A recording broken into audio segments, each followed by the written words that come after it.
आज अपन बात करेंगे जीएसटी रजिस्ट्रेशन की।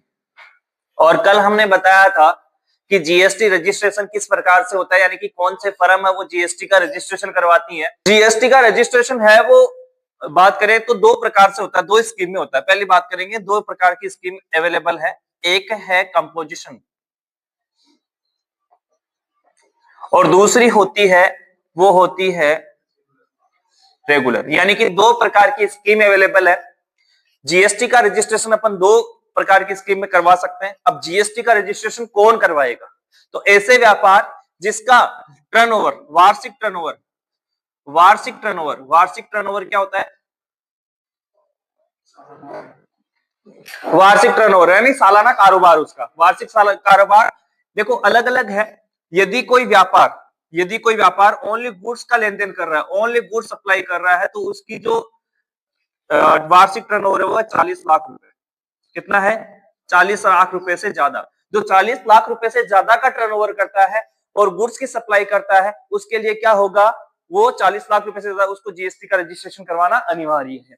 और ऐसे व्यापार जो सर्विस की सप्लाई करते हैं, उसके लिए ये सीमा है 20 लाख रुपए। कितनी है?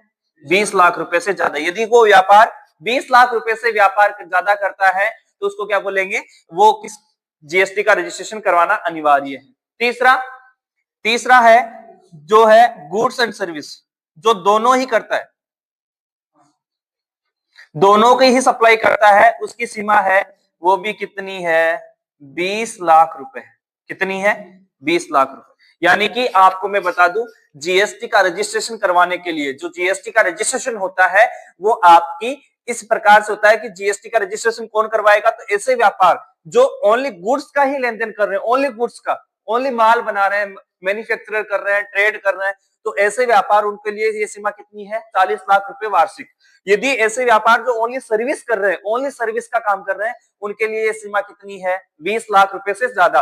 और यदि ऐसे व्यापार जो गुड्स एंड सर्विस दोनों का ही लेन देन कर रहे हैं, यानी कि दोनों की सप्लाई कर रहे हैं, तो उनके लिए कितनी है सीमा? 20 लाख। तो उनको जीएसटी का रजिस्ट्रेशन करवाना अनिवार्य है। अब जीएसटी का रजिस्ट्रेशन क्या है?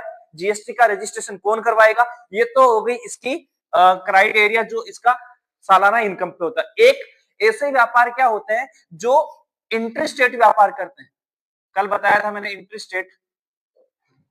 इंटरस्टेट व्यापार कर रहे हैं, यानी कि दो राज्यों के मध्य जो व्यापार होता है उसको इंटरस्टेट बोलते हैं। यानी कि एक राज्य की सीमा से दूसरे राज्य की सीमा में जो व्यापार होगा उसको इंटरस्टेट बोलेंगे। तो ऐसे व्यापार जो इंटरस्टेट व्यापार कर रहे हैं उनको भी जीएसटी का रजिस्ट्रेशन करवाना अनिवार्य है। यदि मान लो कोई दुकान है, वो गुड्स एंड सर्विस की सप्लाई कर रही है, उसकी 20 लाख रुपए से कम है, मान लो 10 लाख रुपए उसकी सालाना आय है, सालाना कारोबार है उसका, 10 लाख रुपए उसका सालाना कारोबार है, तो उसको जीएसटी का रजिस्ट्रेशन नहीं करवाना होगा, अनिवार्य नहीं है। करवा सकता है बल्कि अनिवार्य नहीं है, एक चीज याद रखना। बट यदि ये बंदा ओनली स्टेट में ही काम कर रहा है तो ठीक है, बल्कि ये क्या कर रहा है? किसी दूसरे राज्य में सप्लाई कर रहा है, 10 लाख रुपए है इसकी आय, पर ये दूसरे राज्य में सप्लाई कर रहा है, किसी दूसरे राज्य से व्यापार कर रहा है, तो इसको जीएसटी का रजिस्ट्रेशन करवाना पड़ेगा। ये बात ध्यान रखना, ठीक है? ओके, तो ये तो था जीएसटी का रजिस्ट्रेशन। अब जीएसटी का रजिस्ट्रेशन है वो किस आधार पे होता है? तो जीएसटी का रजिस्ट्रेशन करवाएंगे तो उसको एक जीएसटी आई नंबर मिलेगा। कौन सा नंबर मिलेगा? GST I number, GST I number, goods and service tax identification number, जो 15 डिजिट का होता है। क्या होता है?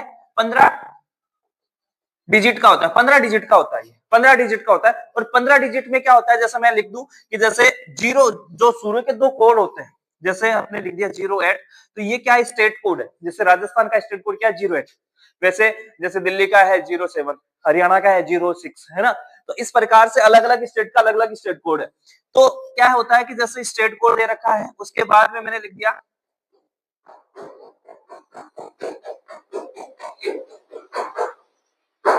ये लिख दिया। अब इसमें देखो शुरू के जो दो कोड है, ये जो दो कोड है उसको बोल, ये स्टेट कोड होता है। क्या होते हैं? स्टेट कोड होगा। स्टेट कोड होगा जो राज्य का होगा। यानी कि राज्य की पहचान कैसे करेंगे? जैसे मान लो हमने कोई बिल आया और उस बिल में यहाँ 06 आ रहा है, तो आप कैसे पहचान करेंगे? क्योंकि आप उस स्टेट कोड को देखेंगे कि ये कहाँ का बिल है, कौन से स्टेट का बिल है। तो वो स्टेट कोड क्या शो करता है? स्टेट का कोड शो ये करता है कि ये इंटर स्टेट तो नहीं है या इंट्रा स्टेट तो नहीं है। समझ में आई बात? तो इंटर स्टेट और इंट्रा स्टेट ट्रांजेक्शन को मतलब उसको देखने के लिए या फिर उसको क्लासिफाइड करने के लिए क्या करना पड़ता है, स्टेट कोड को ध्यान रखना पड़ता है। ठीक है, दूसरे उसके बाद में उस कंपनी का पैन नंबर, 10 डिजिट का क्या आता है, पैन नंबर, यानी कि 2 तो हो गए ये स्टेट कोड, 10 क्या हो गए आपके ये पैन नंबर। और उसके बाद में आपका आ जाता है बाय डिफॉल्ट, यहाँ पे जेड जरूर होता है, ये जेड बाय डिफॉल्ट होता है, यहाँ ये जीएसटी कोड होता है। ठीक है, तो ये 3 डिजिट होते हैं जीएसटी कोड के, और ये होता है पैन नंबर। इस प्रकार से 2 + 10 + 3 बराबर कितने डिजिट होंगे, 15 डिजिट का एक उसको जीएसटी नंबर मिलेगा। उससे क्या होगा, उसका जीएसटी का रजिस्ट्रेशन कंफर्म होगा और उसकी ये पहचान होगी कि ये व्यापार जीएसटी से रजिस्ट्रेशन है या नहीं है। ठीक है, अब जीएसटी का रजिस्ट्रेशन करवाने के लिए सबसे पहले एक चीज और करें अपन जीएसटी की, तो यहां तक तो समझ में आ गया होगा, कल मैंने बताया भी था, आज मैंने फिर से रिपीट कर दिया। और यहाँ पे एक चीज और ध्यान रखिए कि इंटर स्टेट और इंट्रा स्टेट क्या है। कल मैंने ये भी बताया था कि जीएसटी है उसको 3 से 4 प्रकार से डिवाइडेशन करेंगे, आईजीएसटी, सीजीएसटी, एसजीएसटी और या यूटीजीएसटी, यानी कि इस प्रकार से डिवाइडेशन करेंगे।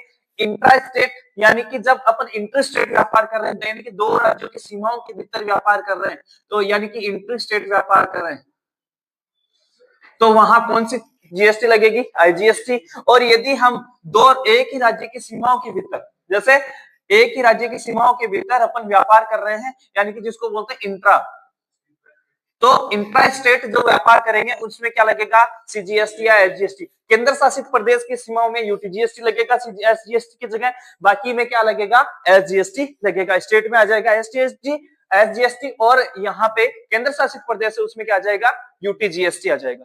ठीक है, ये मैंने कल आपको बताया था। इसके बाद में बात करेंगे आज आगे। अब नेक्स्ट टॉपिक है हमारा जीएसटी का रजिस्ट्रेशन। अब जीएसटी का रजिस्ट्रेशन क्या होता है और जीएसटी का रजिस्ट्रेशन क्यों अनिवार्य है, किस प्रकार से होगा। तो जीएसटी की रजिस्ट्रेशन स्कीम 2 प्रकार की अवेलेबल है। कितने प्रकार की अवेलेबल है, 2। कौन सी है, एक है कंपोजिशन स्कीम और दूसरी है आपकी रेगुलर स्कीम। कंपोजिशन स्कीम और रेगुलर स्कीम क्या होती है, कंपोजिशन स्कीम जो होती है वो होती है ऑप्शनल, अनिवार्य नहीं है, ऑप्शनल है, यानी कि ऐच्छिक है। कोई भी व्यापार, यदि कोई व्यापार कर रहा है, मैंने अभी बताया था, जैसे मान लो हम लेके चले कोई एक व्यापार है जिसका वार्षिक टर्नओवर, ध्यान से समझना कि ऐसा व्यापार जिसका वार्षिक टर्नओवर, जैसे मैंने बताया था 20 लाख रुपए से ज्यादा है। कितने रुपए से ज्यादा है, 20 लाख रुपए से ज्यादा है, पर 1.5 करोड़ रुपए से कम है। कितने रुपए से, 1.5 करोड़ रुपए से कम है, यानी कि 1 करोड़ 50 लाख से कम है। समझना इस चीज को। क्राइटेरिया कितना दे रखा है इसका कंपोजिशन स्कीम का, ऐसा व्यापार जो 20 लाख रुपए से तो ज्यादा है, ऐसा व्यापार जो 20 लाख रुपए से ज्यादा का टर्नओवर है पर 1.5 करोड़ से कम है, इस क्राइटेरिया में। ठीक है, 20 लाख से ज्यादा, 1.5 करोड़ से कम, तो ऐसे व्यापारी, ऐसे जो व्यापार करने वाले व्यापारी है वो कंपोजिशन स्कीम का हिस्सा बन सकते हैं, यानी कि कंपोजिशन स्कीम में रजिस्ट्रेशन करवा सकते हैं।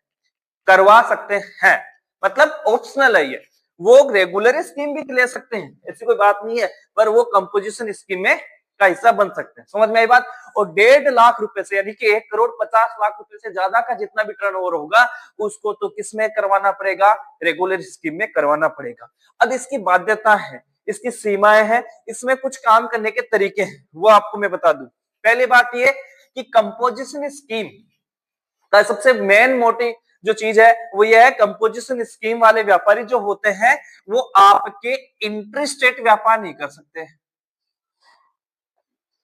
कौन सा व्यापार नहीं कर सकते, इंटर स्टेट व्यापार नहीं कर सकते, मतलब एक राज्य से दूसरे राज्य की सीमाओं के भीतर व्यापार नहीं कर सकते। दूसरी बात करें, ये टैक्स इनवॉइस जारी नहीं कर सकते, टैक्स इनवॉइस नहीं बना सकते, मतलब ये बिल वगैरह या टैक्स इनवॉइस नहीं जनरेट कर सकते। ठीक है।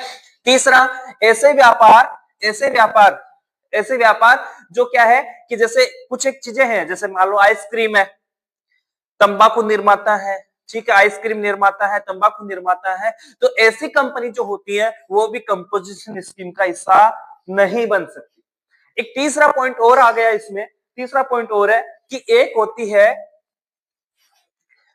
एक इसके लिए आईटीसी इनपुट टैक्स क्रेडिट का दावा नहीं कर सकते।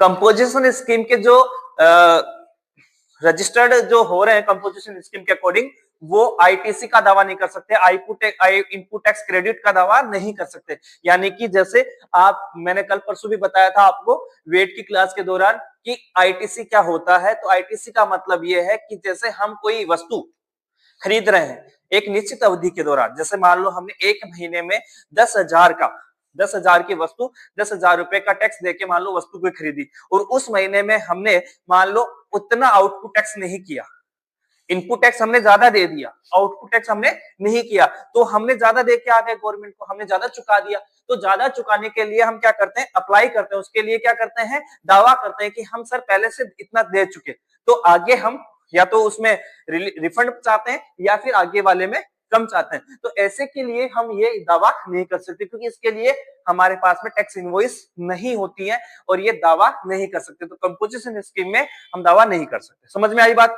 और इसका क्राइटेरिया मैंने बता दिया कि 20 लाख रुपए से ज्यादा 1.5 करोड़ रुपए से कम है तो वो कंपोजिशन स्कीम का हिस्सा बन सकते हैं, बट वो इंटर स्टेट व्यापार नहीं करेंगे, वो टैक्स इनवॉइस जारी नहीं करेंगे, आईटीसी का दावा नहीं करेंगे, और आपके जो गैर कानूनी, जो जैसे मान लो अपन कह सके कि एक निर्माता फैक्ट्री जो होती है वो आपके इस दौरान वो क्या करेंगी, आपकी निर्माता जो भी कंपनी है वो आपके जैसे आइसक्रीम है, तंबाकू निर्माता है, वो आपकी इसका हिस्सा नहीं बनेगी। ठीक है, रेगुलर स्कीम वालों के लिए कोई बाध्यता नहीं है, रेगुलर स्कीम कोई भी यूज कर सकता है और उसको टैक्स इनवॉइस जारी करना पड़ेगा, टैक्स इनवॉइस के अकॉर्डिंग काम करना पड़ेगा। समझ में आई बात।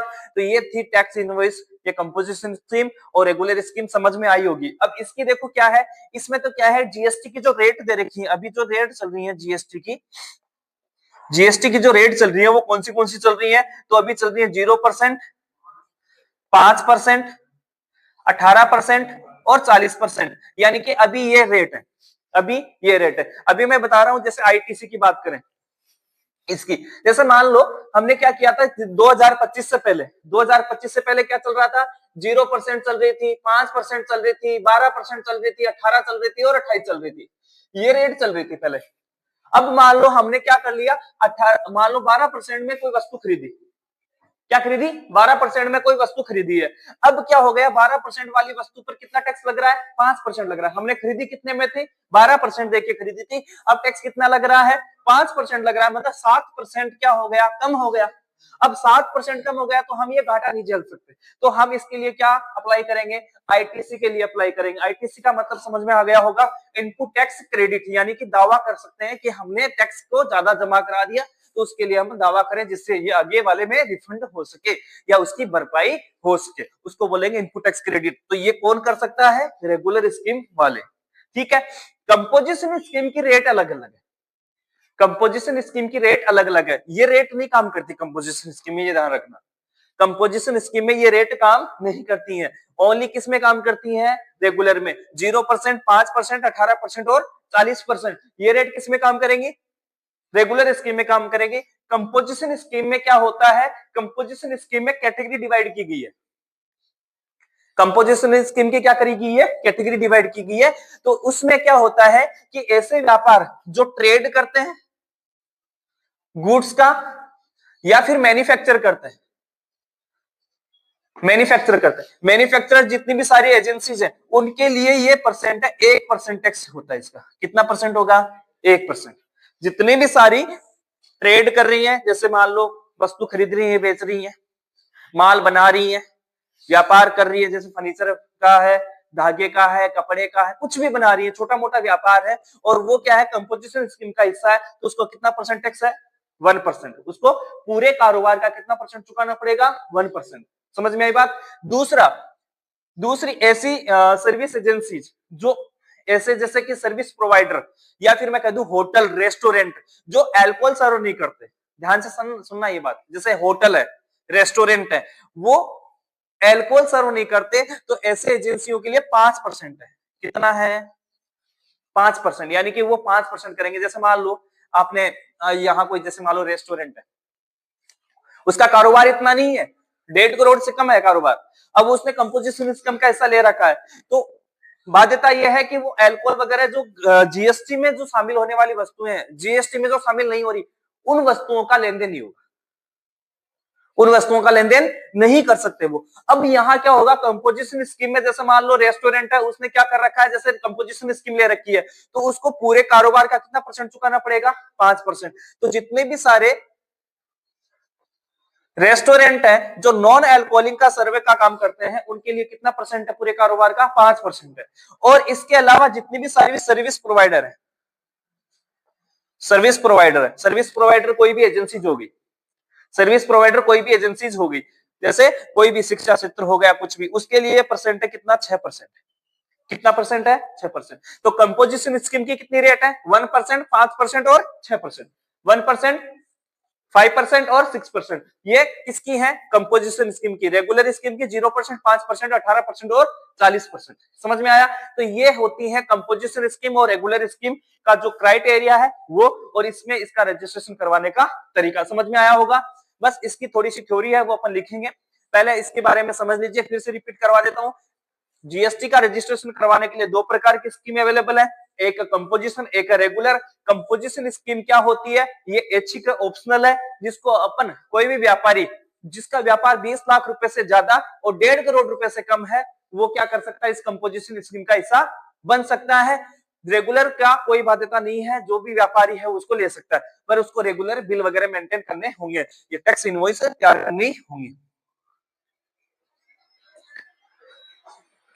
टैक्स इनवॉइस उसको तैयार करनी होगी। एक चीज और है भाई, एक चीज और है, देखो यहाँ पे एक बात और बताना भूल गया मैं, फिर भी देख लो आप कि कंपोजिशन स्कीम जैसे ये तो हमारा एरिया है 20 लाख रुपए से ज्यादा, 1.5 करोड़ रुपए से कम। देश में कुछ राज्य ऐसे हैं जिनको पूर्वोत्तर राज्य की श्रेणी में डाला गया है, उत्तराखंड हो गया, हिमाचल प्रदेश हो गया, अरुणाचल प्रदेश हो गया, ठीक है, हिमाचल प्रदेश हो गया, जितने भी सारे ये इस साइड के, नागालैंड हो गया, सिक्किम हो गया, तो ऐसे एरियो में ये स्कीम है वो थोड़ी सी इसका क्राइटेरिया अलग है। ये सारे राज्यों में हो गया, पूर्वोत्तर राज्य जो है, पूर्वोत्तर राज्यों में ये श्रेणी कितनी है? ये सीमा है 75 लाख रुपए। कितनी है भाई? कितनी है? 75 लाख। यानी कि 20 लाख से 75 लाख का व्यापार करेंगे वो ही कंपोजिशन इनकम का हिस्सा करेंगे। यदि इससे ज्यादा जा रहा है, 75 लाख रुपए, 75 लाख रुपए से ज्यादा जा रहा है, तो उनको कौन सी स्कीम लेनी पड़ेगी? रेगुलर। ये किसके लिए है? पूर्वोत्तर राज्य। कौन से? हिमाचल प्रदेश हो गया, उत्तराखंड हो गया, अरुणाचल प्रदेश हो गया, समझ में आई बात? ये इस साइड के सिक्किम हो गया, नागालैंड हो गया, हाँ, पूर्व साइड में जो भी है उनके लिए कितनी है सीमा? 75 लाख रुपए। समझ में आई? और बाकी राज्यों के लिए कितनी है? 1.5 करोड़, 1 करोड़ 50 लाख रुपए। समझ में आया होगा? ठीक है, तो ये थी आपकी जीएसटी की स्कीम। Thank you. ओके।